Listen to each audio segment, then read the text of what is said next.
Dear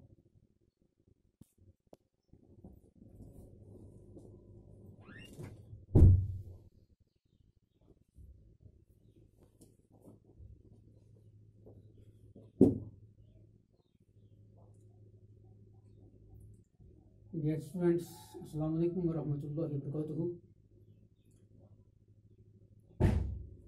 आज हमारा topic है limitations of civil disobedience movement. जैसा कि हम पहले जानते हैं कि हम साल्ट मार्च पढ़ रहे थे, जिसको हम सिविल डिसओबीडियंस मूवमेंट भी कहते हैं। यानी salt march was the beginning of civil disobedience movement। तो इसलिए साल्ट मार्च से सिविल डिसओबीडियंस मूवमेंट शुरू हो गई। और हम देखते हैं कि 1934 में इस सिविल डिसओबीडियंस मूवमेंट को कॉल ऑफ किया गया। इसकी वजह क्या बनी, थोड़ा हम पीछे जाएंगे, मख्तसर सा आपको थोड़ा रिवाइंड करेंगे कि हम देखते हैं कि जब महात्मा गांधी ने राउंड टेबल कॉन्फ्रेंस में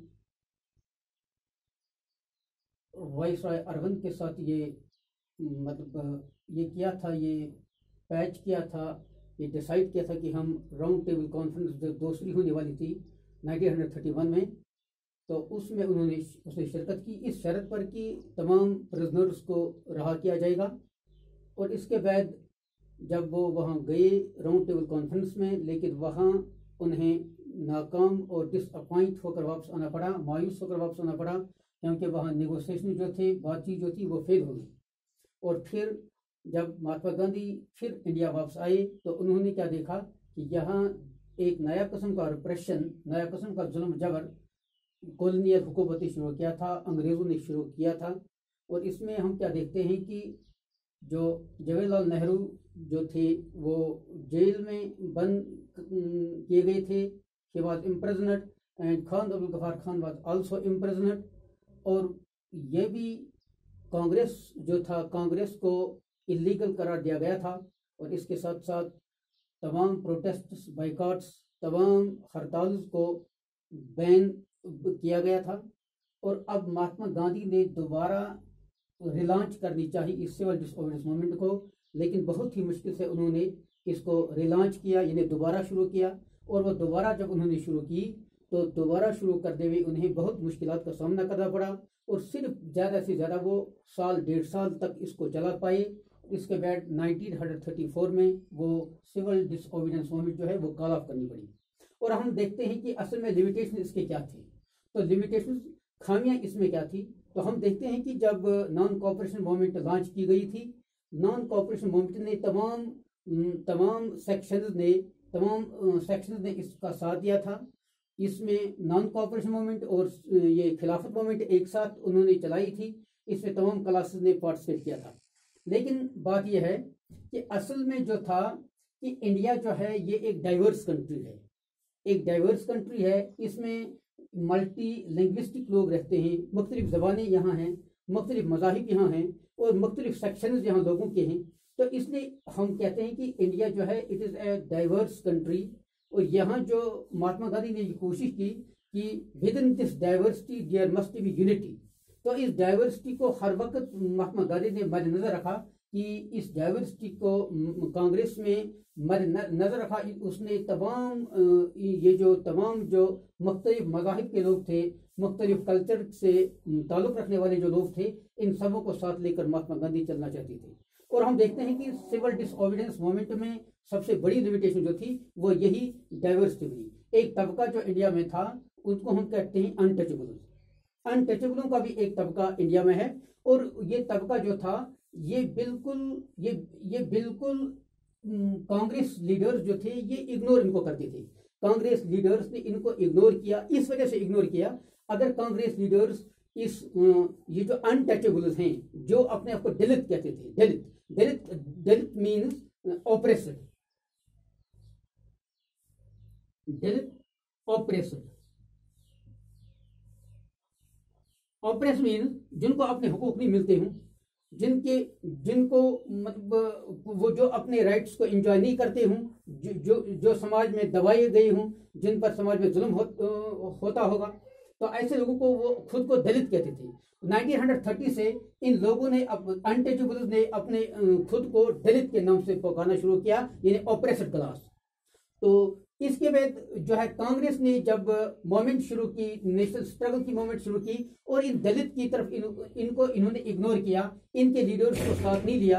नतीजा ये हुआ इनिशियल स्टेज में ये दलित जो थे इनको इस वजह से इग्नोर किया गया क्योंकि कांग्रेस में जो कंजर्वेटिव्स थे, हाई कास्ट कंजर्वेटिव्स हिंदूज जो इस कांग्रेस में थे, इनकी खौफ की वजह से कि ऐसा न हो कि ये हाई कास्ट हिंदू जो हैं ये हमारा साथ छोड़ दें, कांग्रेस ने इस वजह से इन अनटचेबल्स को इग्नोर किया, क्योंकि फिर हमें मास सपोर्ट जो है हिंदूज का नहीं मिलेगा। जो हाई क्लास हिंदूज हैं, अक्सर जो मिडिल क्लास से ताल्लुक रखते थे, इनके सपोर्ट से हम खाली हो जाएंगे। इसलिए ये एक वजह थी कि कांग्रेस में जो लीडर्स थे उन्होंने इनकी तरफ इतना तवज्जो नहीं दिया, और इस चीज को ये जो अनटचेबल्स थे ये देख रहे थे। और महात्मा गांधी ने भी इस चीज को मार्क किया था, और महात्मा गांधी ने ये बात भी बताई कि अगर इंडिया में ये अनटचेबिलिटी खत्म नहीं हो गई तो Swaraj would not come even with in 100 years. अगर हिंदुस्तान में ये अनटचेबिलिटी रही तो फिर 100 साल तक भी हिंदुस्तान में आज़ादी हम नहीं देख सकते हैं। तो इसलिए महात्मा गांधी की ये कोशिश रही कि इन अनटचेबल्स को, इसने हाई कास्ट हिंदूज को ये समझाया, इनको परसुएड किया कि आप ये जो आपका माइंडसेट जो है, इनके खिलाफ जो आपका माइंडसेट है, आप इनको ये माइंडसेट को आप छोड़िए। और इसके लिए सत्याग्रह महात्मा गांधी ने चलाया कि ये टचेबल्स, ये अनटचेबल्स जो हैं, ये दलित जो हैं, ये असल में हरिजन्स हैं। Harijans means son of God son, Harijans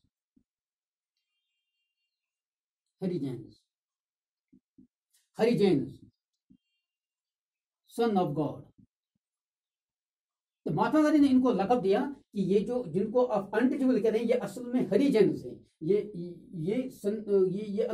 तो वाइस लोग हैं।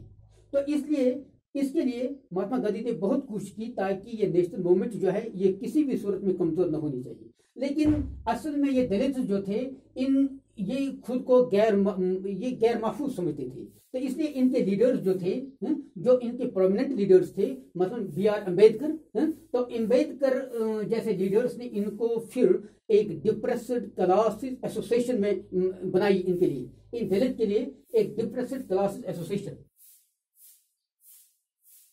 Depressed classes association.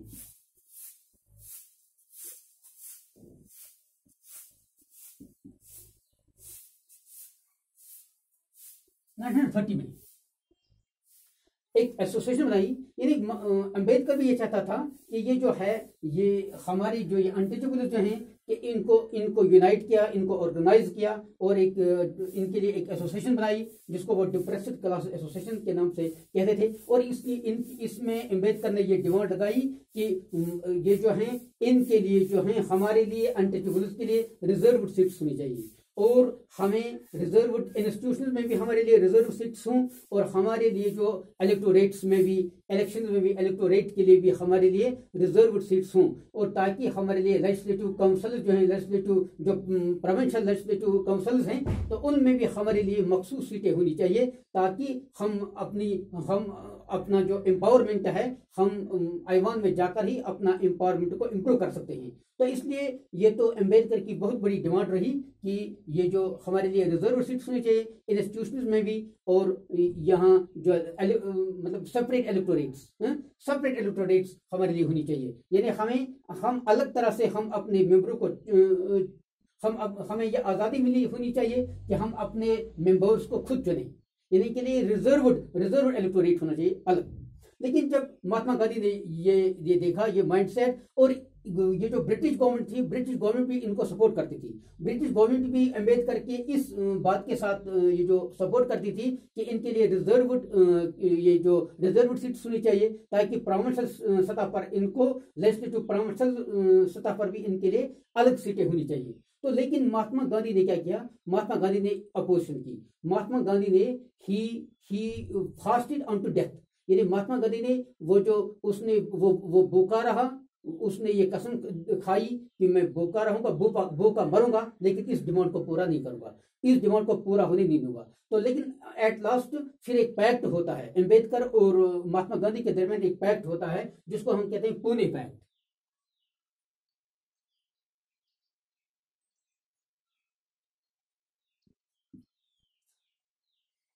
जिसको हम ये जो पैक्ट है, पुणे पैक्ट, ये होता है सितंबर 1932 में ये होता है। तो यहां जो है, अब इस पैक्ट के तहत जो ये जो डिमांड थी अम्बेडकर की रिजर्व सीट्स के लिए, तो महात्मा गांधी ने जब इसके रिएक्शन में वो जो फास्ट ऑन टू डेथ रखा, यानी मरण व्रत उसने रखा कि मैं कुछ खाऊंगा नहीं, पीऊंगा नहीं, अगर ऐसा हुआ तो फिर हमारी सोसाइटी जो है ये डिवाइड हो जाएगी, फिर हमारा ये जो नेशनल ये जो स्ट्रगल है, फ्रीडम स्ट्रगल है, ये तो स्लो डाउन हो जाएगी, तो फिर समाज में इसकी कोई ये जो यूनिटी हमारी नहीं रहेगी। तो इस लिहाज से ये जो है महात्मा गांधी ने ऐसा सेटअप उठाया। तो फिर लेकिन दूसरी राउंड टेबल कॉन्फ्रेंस जो थी, जिसमें महात्मा गांधी भी जो शरीक था और अम्बेडकर भी थे, वहां इनको क्लैश हो गया। वहां इसने क्लैश किया अम्बेडकर ने, लेकिन महात्मा गांधी ने नहीं माना, और अंग्रेज ये जो कॉलोनियल गवर्नमेंट थी वो भी अम्बेडकर को की डिमांड को मानती थी, लेकिन महात्मा गांधी ने इसकी अपोजिशन की। फिर पुणे पैक्ट के अंडर दिस, ये जो पुणे पैक्ट है सितंबर 1932 में, ये अम्बेडकर और महात्मा गांधी के दरमियान एक पैक्ट हुआ, और इस पैक्ट में ये तय हुआ कि ये जो है, अब ये दलित्स हैं, हरिजन हैं, अब इनको अलग नाम रखा गया है शेड्यूल्ड कास्ट। अब यहाँ इस पैक्ट के तहत इनको नाम रखा शेड्यूल्ड कास्ट, और इनको अब रिजर्व सीट्स भी रखी गई और इलेक्टोरेट्स भी इनको दिए गए, लेकिन स्पेशल इलेक्टोरेट्स नहीं, अलग इलेक्टोरेट्स नहीं, लेकिन जनरल इलेक्टोरेट्स में ये अपने नुमाइंदों को चुन सकते हैं। इन जनरल इलेक्टोरेट, तो स्पेसिफिक इलेक्टोरेट नहीं, अलग सेपरेट इलेक्टोरेट नहीं, लेकिन जनरल इलेक्टोरेट में। तो वो तजवीज भी अम्बेडकर ने मतलब मान ली गांधी जी की। तो इस तरह से ये जो है, ये कन्फ्लिक्ट जो है ये दूर हो गया। तो इस तरह हम देखते हैं कि जब ये जो सिविल डिसोबीडियंस मूवमेंट शुरू हुई, तो स्टार्ट से ही ये जो दलित्स थे, ये जो अनटचेबल्स थे, इनका रोल जो इस सिविल डिसोबीडियंस मूवमेंट में था वो लिमिटेड था, क्योंकि ये समझते थे कि हमें कोई राइट यहाँ नहीं मिलता है। यही वजह है कि ये भी एक फैक्टर था कि इसकी ये एक बहुत बड़ी लिमिटेशन थी। अब दूसरी लिमिटेशन क्या थी, वो मुस्लिम उसके हवाले से है। हम देखते हैं कि जब ये नॉन कॉपरेशन मूवमेंट जब चलाई गई और खिलाफत मूवमेंट एक साथ चलाई गई, तो वहां हम क्या देखते हैं, वहां हम ये देखते हैं कि तमाम मुस्लिम्स ने बढ़ चढ़ कर इसमें हिस्सा लिया था। लेकिन हम देखते हैं कि 1920 से ये जो इंडियन पॉलिटिक्स जो है, कांग्रेस जो है, इसमें हिंदू नेशनलिज्म जो है वो ओपनली जाहिर होने लगा। यानी यहाँ कुछ ऐसे रिलीजियस लोग, हिंदू रिलीजियस लोग जो हैं, वो हिंदू इस कांग्रेस में जरा गालिब हो गई। नतीजा ये हुआ, एक पार्टी जो है हिंद महासभा, जिसको हम कहते हैं हिंद महासभा, हिंद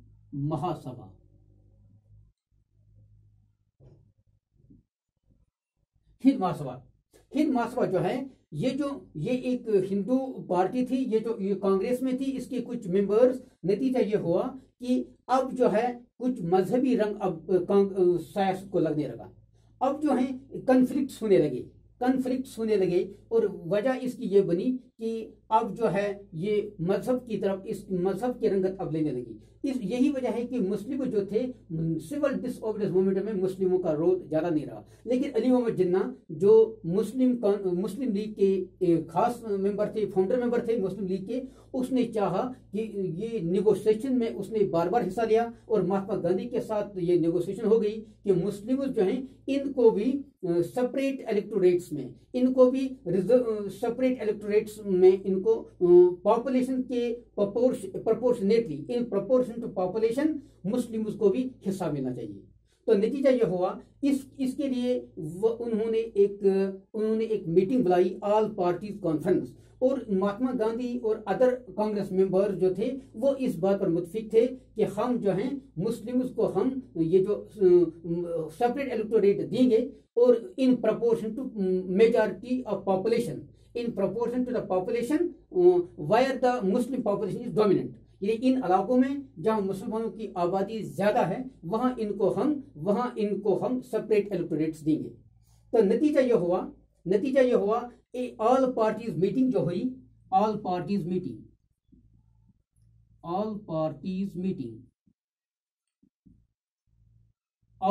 कॉन्फ्रेंस हुई 1928 में।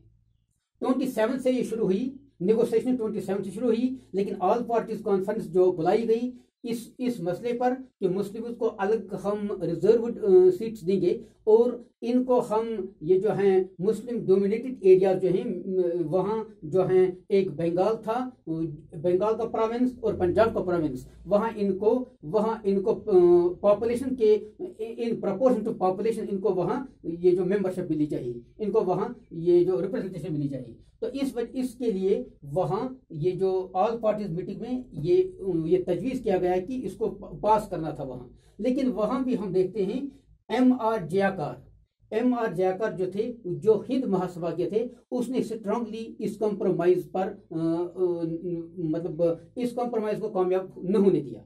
तो नतीजा ये हुआ कि जब उसने कॉम्प्रोमाइज होने वाला था, लेकिन एम आर जयकार ने जो हिंद महासभा के लीडर थे उसने इस कॉम्प्रोमाइज को स्ट्रांगली उसने अपोज किया। उसने कहा कि ऐसा नहीं होना चाहिए। तो नतीजा ये हुआ कि फिर मुस्लिम चूंकि ये 1928 की बात है, तो फिर सिविल डिसओबीडियंस मूवमेंट जो थी इसमें मुस्लिम का रोल बहुत कम रहा है।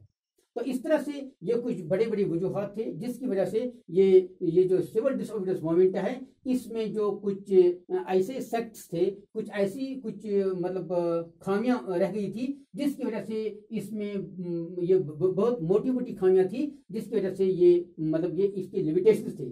तो इस तरह से हम देख सकते हैं कि ये जो है कि हमारा ये जो चैप्टर था तो national struggle, Indian national struggle, freedom struggle of India, तो इसमें हम देखते हैं कि ये जो है कि अब हमारा चैप्टर इसके साथ कंप्लीट हो गया। तो आपके पास जो सपोर्ट मटेरियल जो है, आपके पास जो मटेरियल अवेलेबल है, तो हमें उम्मीद है कि इंशाल्लाह आप इस लेसन को और जो प्रीवियस लेसन है उसको भी आप अच्छी तरह से अपने घरों में ठीक तरह से प्रिपेयर करेंगे।